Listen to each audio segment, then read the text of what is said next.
জয় মা কালী। আজকের ভিডিওটি শুরু করছি মা কালী এবং বাবা ভোলানাথের নাম নিয়ে। তো এই মন্দিরটি শিবনিবাস মহাশ্মশানের মায়ের মন্দির। দেখুন কত সুন্দর লাগছে মন্দিরটি, এবং সামনে রয়েছে শিবনিবাস ব্রিজ। শিবনিবাস ব্রিজের ঠিক নিচের দিকে মহাশ্মশানটি নতুন হয়েছে, চালু হয়ে গেছে।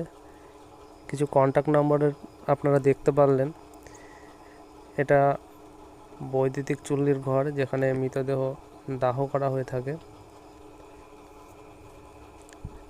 সামনে রয়েছে শিবনিবাস ব্রিজ। আপনারা যদি কখনো এখানে মৃতদেহ দাহ করতে আসেন, তো যে কন্ট্যাক্ট নাম্বারগুলো দেখলেন সেই কন্ট্যাক্ট নাম্বারে যোগাযোগ করতে হবে, কারণ এখানে বেশিরভাগ সময়টাই ফাঁকাই থাকে। সামনে এদিকে রয়েছে বসার জায়গা, আর বৈদ্যুতিক চুল্লির ঠিক পিছনের দিকে রয়েছে চূর্ণী নদী স্নান করার জন্য। দেখুন কত সুন্দর প্রাকৃতিক পরিবেশ, খুব সুন্দর জায়গা।